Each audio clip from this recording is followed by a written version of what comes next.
мавзӯи нав тақсими хаттии ададҳои дурақама ба адади якрақама. мисоли 25. ҳосили тақсимро ёбед. дар ин ҷо адади дурақама 24-ро ба адади якрақама 4 тақсим кардааст. якум 24-ро ба суми разрядҳо ҷудо кардааст, яъне 2 тоддаи ва 4 воҳид. пас алоҳида тақсим кунем, яъне 20 тақсими 4 ва 4 тақсими 4. 20 дар 4 мешавад 5 то, 4 дар 4 мешавад 1 то. пас 5 ҷамъ 1 баробари 6. дар ин тарафи рост тақсими хаттиро яъне шарҳ додааст. дар тақсими хаттӣ яъне ба ҷои аломати тақсим яъне хел аломат гузошта мешавад. дар тарафи чапи аломат тақсим мешаванд, яъне дар ин ҷо 24, дар тарафи рост дар боло тақсимкунанда ва дар поён ҳосили тақсим нависта мешавад. мисоли 26. шарҳ дода ҳисоб кунед. дар ин ҷо дар мисоли якум 18-ро ба 2 тақсим кардем, 9 ҳосил шуд. 9-ро ба 2 зарб карда натиҷааш 18-ро дар зери тақсимшаванда навиштем, яъне дар ин ҷо. аз 18-18-ро тарк кардем, 0 монд, яъне 0. тақсими хаттӣ иҷро шуд. дар мисоли дуюм 8 ҳосили тақсим буда 1 бақия аст. яъне агар мо 17-ро ба 2 тақсим кунем, ҳосили тақсим 8 мешавад ва 1 то бақия мемонад. зеро 8 зарби 2 мешавад 16.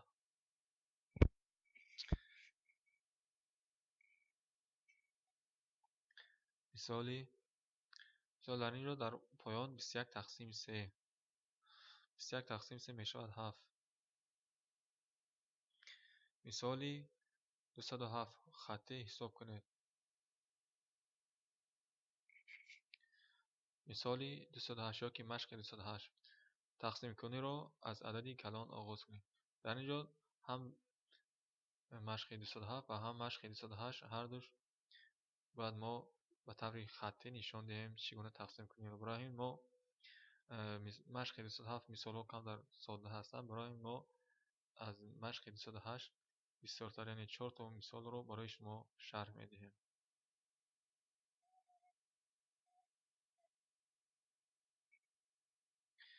якум мисоле ки мо интихоб кардем, яъне 77 тақсими 7. дар ин ҷо ҳам тақсимшаванда ҳам тақсимкунанда ҳарду яъне якхела ҳастанд, яъне аз як рақам меворад аст, рақами 7. дуюм мисол мисоли 92 тақсими 4, яъне 9 аз 4 калон аст. сеюм мисол мисоли 24 тақсими 2. дар ин ҷо 2 баробари 2 аст. мисоли чорум 50 тақсими 2. дар ин ҷо яъне адади дурақама адади якнуқта аст. якум мисоле мо интихоб карда будем, яъне мисоли 77 тақсими 7. мо дар ин ҷо барои шумо шарҳ дода кор мекунем мисолро.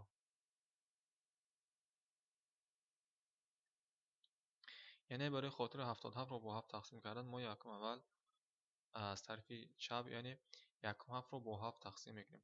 7 тақсими 7 мешавад 1. пас мо 1-ро дар поён менависем.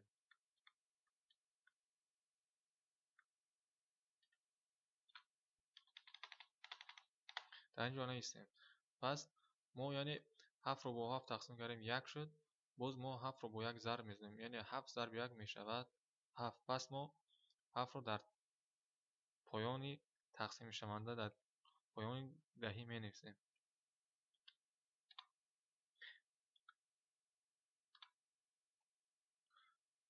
пас мо аз ҳафи даҳӣ яъне 7-ро тарк кунем мешавад 0. пас 0 ба 7 тақсим мешавад. пас мо аз боло як 7-ро мефурем, ба поён мефурем, мешавад 7. пас ин 7-ро бо 7 тақсим кунем мешавад ҷавоб 1.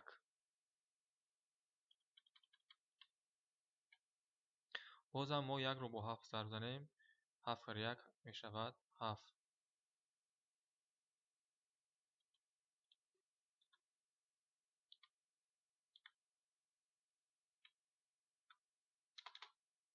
پس ما از 7 رو ترک کنیم می شود 0.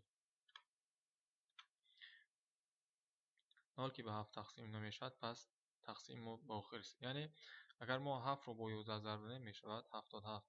یعنی 77 تقسیم 7 می شود 11.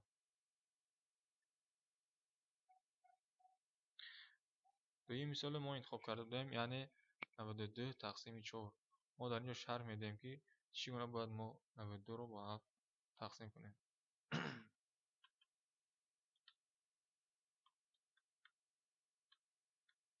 یعنی اگر ما از تقسیم کنی رو از طرف چپ از 9 سر میکنیم یعنی 9 تقسیم 4 می شود 2. ما 2 رو در تگ تقسیم شونده می نویسیم. پس ما 4 رو با 2 ضرب بزنیم می شود 8. 8 رو ما در تگ تقسیم کننده می نویسیم. پس ما از 9 8 رو ترک کنیم می شود 1. یعنی 1 بقیه 1 که به 4 تقسیم نمی شود پس ما از بالا باز 2 داریم 2 رو با پایان میفرماییم می شود 12. 12 به 4 تقسیم کنیم می شود 3. 3 رو در پله 2 می نویسیم. پس ما 3 رو به 4 ضرب بزنیم می شود 12. ما 12 رو در تگ 12 می نویسیم. پس 12 ترک 12 می شود 0. یعنی در اینجا باز هم تقسیم ما با آخر رسید. پس وقتی که ما 23 رو با 4 ضرب بزنیم یعنی 4 تا 20 می شود 80. 4 تا 3 می شود 12. 80 12 می شود 92. سه مثال انتخاب کرده ما این 24 تقسیم 2. باز هم ما 2 رو با 2 تقسیم کنیم می شود 1. پس ما 1 رو در تگ تقسیم شونده می نویسیم. باز هم 2 رو با 1 ضرب بزنیم می شود 2 کره 1 2. باز 2 رو در تگ تقسیم شونده می نویسیم. از 2 رو ترک کنیم می شود 0. پس 0 به 2 تقسیم نمی شود. ما در بالا که 4 داشتیم 4 با پایین میفرم. پس 4 رو به 2 تقسیم کنیم 4 در 2 می شود 2.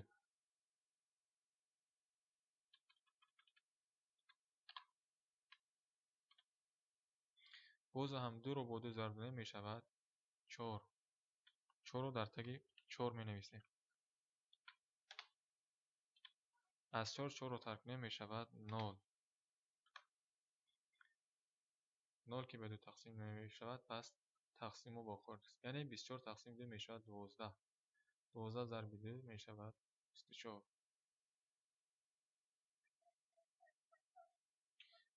چهارمین مثال انتخاب کردیم ما یعنی عددی دو رقمی یک لخت. یعنی باز ما تقسیم کنی رو از طرف چپ سر میکنیم. یعنی 5 تقسیم 2 می شود 2. زیرا 5 در 2 2 تا می رسد. ما 2 رو با 2 ضرب می‌زنیم می شود 4.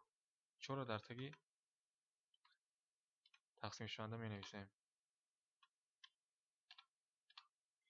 یعنی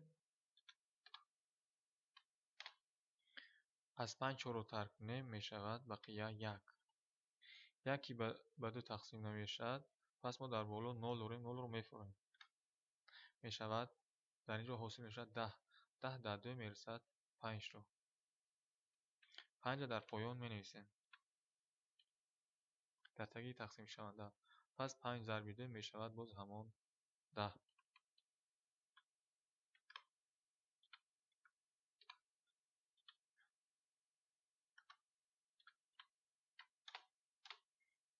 پس ما اگر از 10 10 رو ترک کنیم می شود 0. 0 که به 2 تقسیم می شود پس تقسیم با آخر است. یعنی 50 تقسیم 2 می شود 25 که 25 ضرب 2 50. همین طور بود این طرزی تقسیم کنی خطی عددهای دو رقمه به عدد یک رقمه. مشق 208 در پایان باز یک چند مثال ها داده شده است. این مثال ها نسبتا ساده تر هستند. یکم طرز کارکنی چون است که ما اول داخل قفس سوم رو کار میکنیم، عمل جمع رو کار کرده پس از آن به 6 تقسیم میکنیم. یعنی 60 جمع 6 می شود 66. پس 66 تقسیم 6 می شود 11. یا که دویمش 50 تری 5 می شود 45. پس 45 تقسیم می شود 5. 9 ضرب 5 می شود 45. یا که این مثال در اینجا هم داخل قفس هم بیرون قفس عملی تقسیم است. پس ما پای در پای کار میکنیم. 60 تقسیم 6 می شود 10. پس 10 تقسیم 2 5. یا که مثال پایانگیش 88 تقسیم 4 می شود 22. 22 تقسیم 2 می شود 11. یا که در اینجا 77 جمع 3 می شود 80. پس 80 تقسیم 8 می شود 10. یا که مثال های در آخر آمده هم عملی ضرب است و هم تقسیم. پس ما اول عملی ضرب رو کار میکنیم. 12 ضرب 4 می شود 48. پس باز 48 تقسیم 4 همون 12. در پایان یکچند مانند مسئله مثال ها داده است. ورقه 1 جدول ضرب عددی 8 را از روی نمونه دوام داده نتیجه ضرب را به 8 تقسیم کنید. یعنی در پایان ما در اینجا جدول ضرب 8 را می نویسیم. نتیجه ضرب را به 8 تقسیم میکنیم. یعنی 8 تقسیم 8 می شود 1. 16 تقسیم 8 برابر 2. 24 تقسیم 8 برابر 3 همخیل می نویسیم. ورقه 2 جدول ضرب 9 را گفته است. ورقه 3 جدول ضرب 4 و ورقه 4 باشد جدول ضرب 5 را گفته است نویسیم. مثال 209 یکم شرط مسئله اگر 1 کیلوگرم گوشت 32 سومانی باشد 3 کیلوگرم گوشت چند سومانی می شود؟ یعنی 1 کیلوگرم 32 پس 3 کیلوگرم 3 ضرب 32 می کار کنید جوابش میبرد. دوم شرط مسئله با 96 سومانی 3 کیلوگرم گوشت خریدند. 1 کیلوگرم گوشت چند سومانی است؟ یعنی سوم 96 سوم مقدار 3 کیلوگرم. پس 96 تقسیم 3 کنیم نرخ برای ما معین می شود. مثال 210 5 ورق کاغذ رنگه 45 درم است. بعد 90 درم چند تا همین خیل ورق خریدن ممکن است. برای آنکه ما دانیم با 90 درم چند تا همین خیل ورق خریدن در کار، پس ما معین میکنیم یک دانه ورق چند پول است. یعنی 5 دانه ورق اگر 45 درم باشد پس 45 تقسیم 5 می شود 9. یعنی یک دانه ورق 9 درم است. پس 90 درم تقسیم 9 می شود 10. یعنی با 90 درم ما 10 دانه همین خیل ورق خریده می توانیم. مثال 211 آموزگاران مکتب قرار دادند که از مزد مهنت یک روزه خود به فاند صلح 3 سومانی گذرانند. در مکتب 80 نفر آموزگار کار میکنند. پولی داده شده چند سومانی را تشکیل میده؟ یعنی 80 نفر باشد هر یک نفر 3 سومانی. پس 80 ضرب 3 می شود 240. یعنی پولی داده شده آموزگاران 240 نفر به فاند صلح می باشد.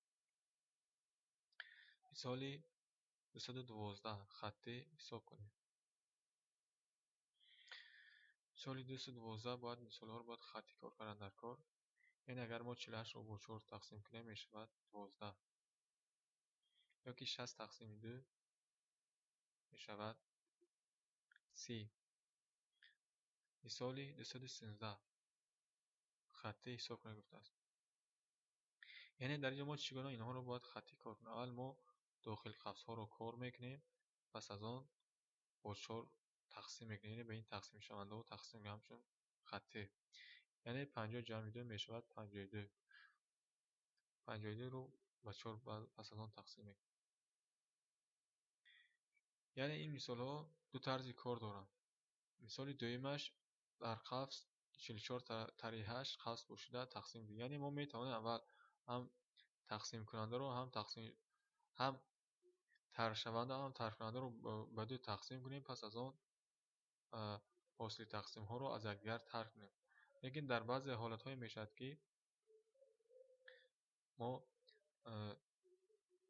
اعضاهای داخل قفس رو به بیرون باید تقسیم کردن نمیتونیم. مثال 50 جمع 2 ما میتونیم اگر در اینجا اگر هم 50 رو به 4 تقسیم یا که به 2 تقسیم کنیم نمیشه، برای اینکه 50 به 4 به بقیه تقسیم نمیشه، 2 هم به 4 تقسیم نمیشه، زیرا 2 از 4 خورد است. اگر ما 50 رو به 4 تقسیم کنیم میشود جواب 12 با 2 بقیه میمونند.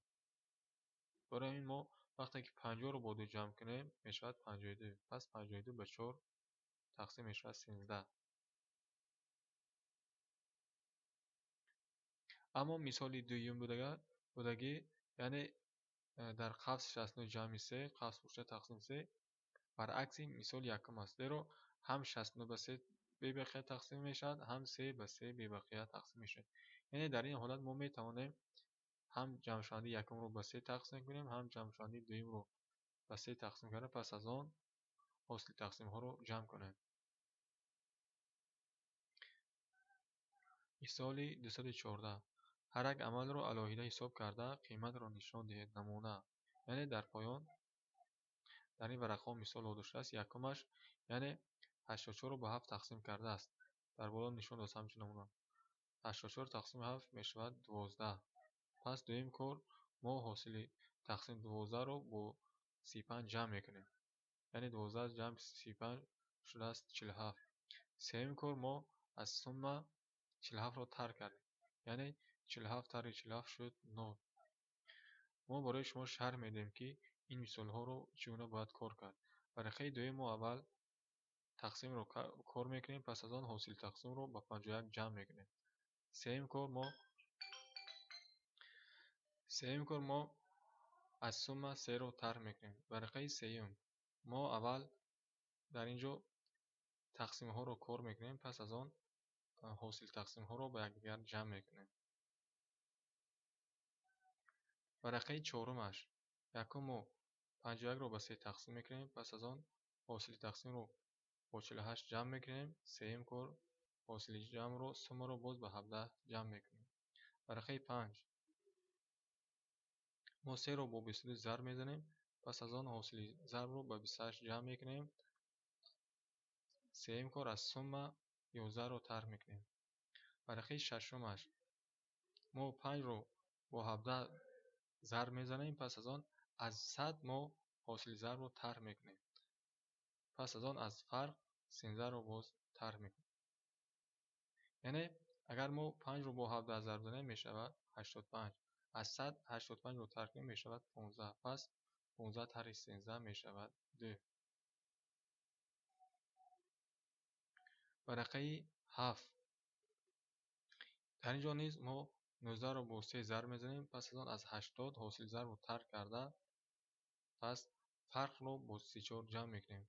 برقه 8 یعنی در اینجا ما 25 رو با 4 ضرب میزنیم میشود 100، پس 100 تقسیم 2 میشود 50. 50 رو با 100 جمع کنیم 150. برقه 9 یعنی در داخل قوس اول ما تقسیم رو کار میکنیم، پس از آن حاصل تقسیم رو با 6 جمع میکنیم، نتیجه رو بعد به 2 ضرب میزنیم. در آخری موضوع گفته است که عجیب شرح دهید. در اینجا 84 تقسیم 4 میشود 21، یعنی بعدی برابری همون حاصل تقسیم رو با سوم ریاضی جلو کرد، یعنی به 2 تا دهی و 1 واحد. دویمش همین طور است. در طریق راست یعنی 25 ضرب 11 برابر است با 25 ضرب 10 جمع 25.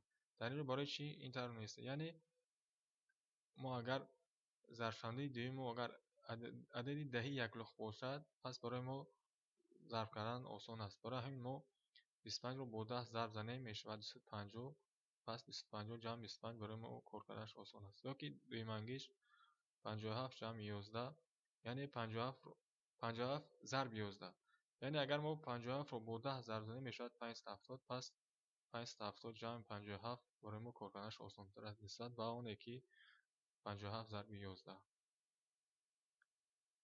این بود موضوع ما و موضوع ما به آخر رسید.